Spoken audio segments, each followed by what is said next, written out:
सास बहू की लड़ाई। सास बहू की लड़ाई एक कहानी, एक मोरल कहानी। अविनाश, तुम कब मेरी बात सुनोगे? आखिर मैं तुम्हारी पत्नी हूँ, काव्या ने गुस्से में अविनाश से कहा। अविनाश बिना बोले घर से बाहर निकल गया। अब ऐसा हर दिन होता है। काव्या अपनी सास सुलोचना जी की बहुत इज्जत करती थी, लेकिन सुलोचना जी हमेशा उसे नीचा दिखाने की कोशिश में लगी रहती थी। आज भी वही काव्या ने सुबह जल्दी उठकर नाश्ता बनाया। अविनाश को सूजी का हलवा बहुत पसंद था, इसलिए उसने नाश्ते के साथ हलवा भी बनाकर सभी को परोस दिया। उसके ससुर रमेश जी ने सुलोचना जी को टोकते हुए कहा, ये क्या फिजूल खर्ची है? सुबह सुबह देसी घी का हलवा। सुलोचना जी ने काव्या को डांटते हुए पूछा, क्यों बहू, ये देसी घी क्या तेरे मायके से आया है? माँ जी, वो इन्हें हलवा बहुत पसंद है, इसलिए थोड़ा सा बनाया है। यह कहकर काव्या अविनाश की तरफ देख रही थी, शायद वो कुछ बोले। तभी सुलोचना जी ने कहा, मैं सब जानती हूँ, मेरे बेटे का बहाना करके खुद खाने का मन होगा। अविनाश चुपचाप नाश्ता करते रहे। काव्या की आंखों से आंसू छलक गए। इससे ज्यादा बुरा तब लगा जब अविनाश बिना हलवा खाए ही ऑफिस के लिए चल दिए। काव्या घर का काम समेटने में लग गई। इधर सुलोचना जी बाहर ड्राइंग रूम में बैठकर बड़बड़ाती रही। काम करके काव्या अपने कमरे में जाकर रोने लगी। कितने नाजों से पाला था उसे उसके पापा ने। उसे आज भी याद है, एक बार उसे गाजर के हलवा बनाने के लिए कहा था, लेकिन माँ ने सूजी का हलवा बना दिया था। पापा को जब यह पता लगा तो वे तुरंत बाजार गए, वहां से ढेर सारा गाजर का हलवा लाए थे। और उस दिन बिना कहे 2-3 दिन में गाजर का हलवा बनने लगा। आज उसे सूजी के हलवे के लिए कितनी बातें सुनाई जा रही है। उसे गुस्सा सास-ससुर पर नहीं, अविनाश पर था, जो कि कुछ नहीं बोल पाए। शाम को जब उसने अविनाश से शिकायत की तो वो बस इतना ही बोले, इस घर में केवल माँ की पसंद का खाना बनता है, आगे से मेरी पसंद का कुछ मत बनाना। काव्या ने अविनाश से बात करनी बंद कर दी। आखिर क्या कसूर था काव्या का? यही कि वह अविनाश से बहुत प्यार करती है। इसी तरह कुछ दिन बीत गए। एक दिन काव्या ने सुलोचना जी से कहा, माँ जी, मैं अपने घर जाना चाहती हूँ कुछ दिन के लिए। अगर आप कहें तो आज ही चली जाऊँ। कई दिन पहले माँ का फोन आया था, कह रही थी पापा की तबीयत ठीक नहीं है। सुलोचना जी वहाँ जब भी जाती है 1 सप्ताह से वापस नहीं आती। घर का काम कौन करेगा? तेरे ससुर और मेरा बेटा शाम को थक हार कर घर आएंगे। यहाँ उन्हें खाना भी नसीब नहीं होगा। मुझे तो चक्कर आ रहे हैं, मैं खाना नहीं बना सकती। जाना है तो एक दिन के लिए चली जा। काव्या मन मारकर एक दिन के लिए पीहर पहुंच जाती है। वहां पहुंचकर उसे और भी आश्चर्य होता है। भाभी, मम्मी पापा कहाँ गए? काव्या ने घबराकर पूछा। उन दोनों का घर में मन कहाँ लगता है? तीर्थ पर गए हैं, न जाने कब आएंगे। वैसे तुम कितने दिनों के लिए आई हो? क्योंकि मुझे भी अपने पीहर जाना है। संगीता, भाभी का यह व्यवहार देखकर काव्या चौंक गई। क्या ये वही भाभी है जो उनसे बहुत स्नेह जताती थी? काव्या सोफे पर बैठी सोच रही थी। अच्छा, वो जो भैया ने मकान के पेपर साइन करा लिए थे, मैंने अपना हिस्सा छोड़ दिया था। शायद उसी साइन के लिए मेरे से प्यार जताया जा रहा था। काव्या उठकर खड़ी हो गई। भाभी, मुझे कुछ काम याद आ गया, मैं फिर आऊंगी, कहकर वह तेजी से घर से बाहर निकल गई। पीछे से गेट बंद होने की आवाज से वह समझ गई कि उसके जाने से भाभी को कोई खास फर्क नहीं पड़ा। भारी कदमों से चलते हुए वह मंदिर पहुंच गई, क्योंकि शाम से पहले यदि ससुराल जाती तो सुलोचना जी उससे कई सवाल करती। मंदिर में जाकर उसने भगवान के दर्शन किए। बस न कुछ मांगा न कुछ बोला। भगवान के चरणों में शीश नवाकर वह बाहर आकर बैठ गई। तभी सामने के पेड़ के नीचे उसे अपने माता पिता बैठे दिखाई दिए। काव्या भागकर उनके पास पहुंची। काव्या को देखकर उसकी माँ रोने लगी। बेटी, तू यहाँ कैसे? पापा ने पूछा। वो छोड़िए, ये बताइए आप यहाँ कैसे? आप तो तीर्थ यात्रा पर गए थे।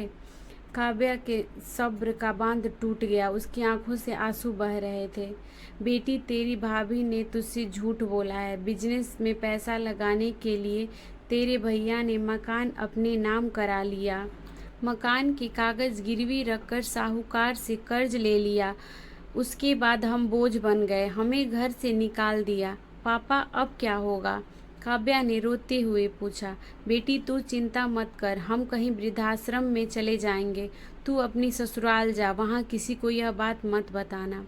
अपने माँ बाप को इस हाल में देखकर वह उन्हें अपने साथ ले जाना चाहती थी, लेकिन जहाँ उसकी कद्र नहीं है वहाँ माँ बाप की क्या इज्जत होती।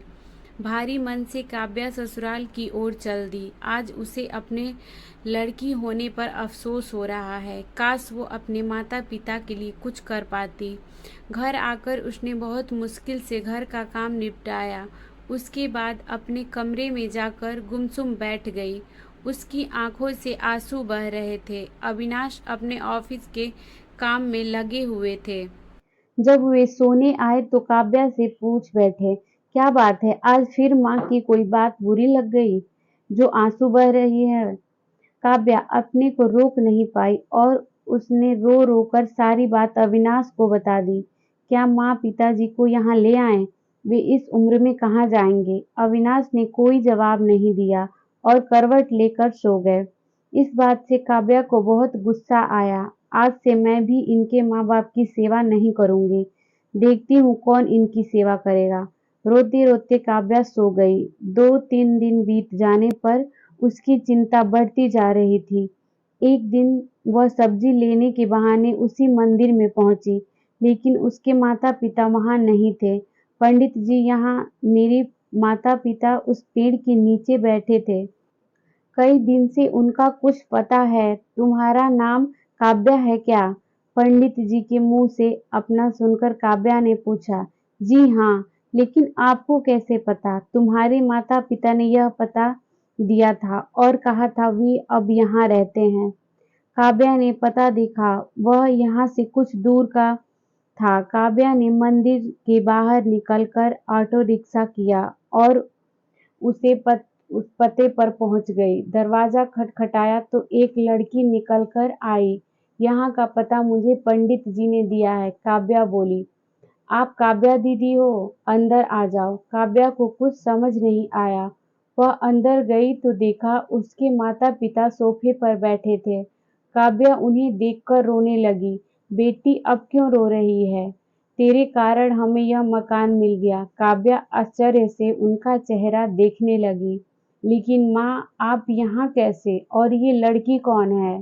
तब उसकी माँ ने कहा, बेटी तुझे याद है, तेरी शादी के बाद तेरी सास ने 40 लाख की डिमांड की थी। दामाद जी को बिजनेस खोलना था, इसलिए तेरे पिता ने उनकी डिमांड पूरी कर दी थी, जिससे कि तू सुखी रहे। जब तू हमसे मिलकर गई, उसके अगले दिन दामाद जी आए। उन्होंने तेरे पापा के पैसे लौटा दिए, क्योंकि उन्होंने कोई बिजनेस शुरू नहीं किया था। तेरे पापा ने मना भी किया, लेकिन वे नहीं माने। उसके बाद उन्होंने प्रॉपर्टी डीलर से मिलकर 2 दिन में यह मकान खरीद दिया। साथ ही 5 लाख रुपए बच गए। इससे उन्होंने ये लड़की नौकरी पर रखवा दी, जो हमारी केयर करेगी। लेकिन माँ, उन्होंने मुझे तो कुछ नहीं बताया। काव्या की आंखों से आंसू बह रहे थे। वह रोते हुए वहां से अपने घर आ गई। घर आकर वह सोच रही थी, अविनाश ने कभी उसके लिए आवाज नहीं उठाई, लेकिन मेरे माता पिता के लिए इतना करने कर दिया जो कि कोई सगा बेटा भी नहीं कर सकता। रात को उसने अविनाश से पूछा, अब आपने ऐसा क्यों किया? अगर माँ जी को पता लग गया तो क्या होगा? अविनाश का जवाब सुनकर काव्या रोने लगी। अविनाश ने कहा, जैसे तुम्हारे लिए ये माता पिता हैं, वैसे ही मेरे लिए भी वो माता पिता हैं।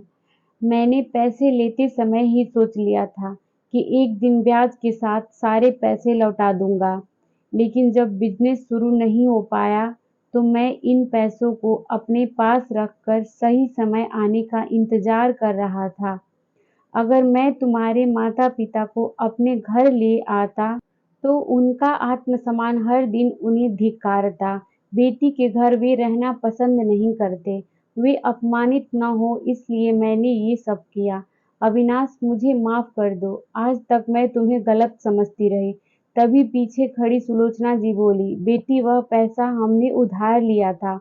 वह तुम्हारे पिता की अमानत थी। मैंने और अविनाश ने पहले ही फैसला किया था कि ब्याज के साथ तुम्हारे पैसे लौटा देंगे।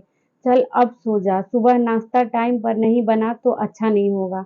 उनकी बात सुनकर काव्या, अविनाश और सुलोचना जी जोर से हंसने लगे।